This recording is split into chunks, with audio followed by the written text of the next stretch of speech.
बहुत आसान तरीके से अभी हम अपना उदाहरण नंबर 3 कक्षा 10 NCERT मैथमेटिक्स चैप्टर पॉलिनोमियल यानी बहुपद से करेंगे।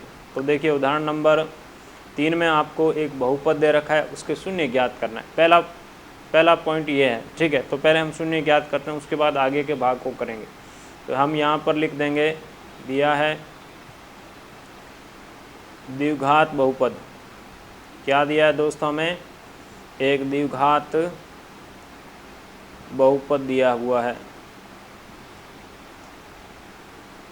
x² - 3। अब देखिए दोस्तों, हम इस बहुपद को कैसे लिख सकते हैं? इसके हम गुणनखंड कर देंगे। तो इसके गुणनखंड कैसे आ जाएंगे आपका? x - √3 गुणा x प्लस √3 ऐसा आ जाएगा। या इसको हम ऐसे यहीं पे अरेंज करें, देखें x² - √3 का स्क्वायर। देखिए कोई भी संख्या आपको ऐसे दे रखी है, जैसे 3 दे रखा है, तो उसको क्या लिख सकते हैं आप? √3 का स्क्वायर लिख सकते हैं। एक ही बात है, स्क्वायर और √ एक दूसरे को काट देते हैं, ठीक है। ये मैंने ऐसे कैसे लिख दिया? तो इसके लिए फॉर्मूला है, यहाँ लिखेंगे। चूँकि आपका जो a² - b² होता है वो क्या होता है? a - b गुणा a प्लस b। दोबारा सुन लीजिए फॉर्मूला। यहाँ a की जगह आपका क्या है? x है, और b की जगह क्या है आपका? √3 है। तो a की जगह x, b की जगह √3, a की जगह x, b की जगह √3। तो ये आपका ऐसा फॉर्म में आ गया। अब दोस्तों हमें यहाँ पे किसकी बात करनी है? शून्य की बात करनी है। तो देखिए शून्य आपका x की एक ऐसा मान होता है, यहाँ देखिए मैं समझाना चाहूँगा, ऊपर लिखे x का एक ऐसा मान होता है जो रखते ही आपका शून्य का मान बहुपद का मान क्या हो जाना चाहिए? 0 हो जाना चाहिए। तो शून्य ज्ञात करने का तरीका यह रहेगा कि पहले हम जो बहुपद दे रखा उसके गुणनखंड कर देंगे। ध्यान से सुनो दोस्तों। उसके बाद यहाँ लिखेंगे शून्य के लिए, शून्य ज्ञात करने के लिए या शून्य के लिए यह जो गुणनखंड आए हैं इनको हम बराबर क्या रख देंगे? 0 रख देंगे। क्या रखेंगे दोस्तों? दोबारा बोलिए, बराबर 0 रख देंगे। अब 0 है तो कोई भी दो ऐसे गुणनखंड 0 कब होंगे? जब या तो ये 0 हो या ये 0, यानी हम ऐसे लिखेंगे x - √3 बराबर 0 या x प्लस √3 बराबर 0। दोनों में से कोई एक 0 है, तभी आपका क्या है? इनका गुणा 0 आया है, ठीक है। बेसिक गणित है। तो यहाँ से x बराबर कितना आ गया? √3 आ गया। देखिए माइनस का है, दूसरी साइड आएगा तो किसका हो जाएगा? प्लस का।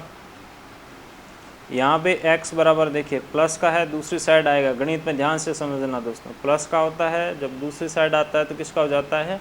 माइनस का हो जाता है। तो यहाँ कितना आ गया? -√3 आ गया। तो हम लिख देंगे अंततः द्विघात बहुपद के या इस द्विघात बहुपद के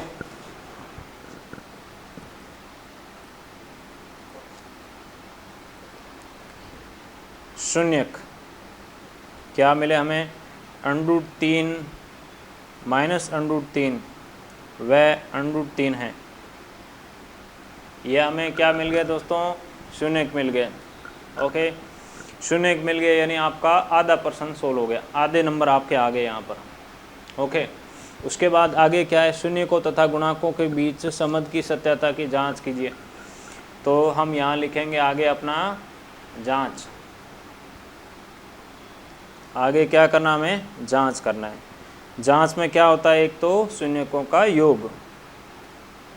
क्या होता है दोस्तों? शून्यकों का योग।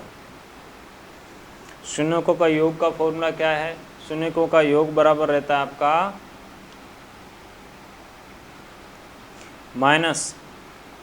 -x का गुणांक और डिवाइड में रहता है आपका x² का गुणांक। अब देखिए यहाँ पर आपका x का गुणा क्या है उसको देखते हैं। तो यहाँ आपका दोस्तों यहाँ आपका कोई x का गुणा कि नहीं, x का कोई पद है कहीं भी आपको x दिखाई दे रहा है, इसका मतलब क्या है x का गुणांक यहाँ पे आपका 0 है।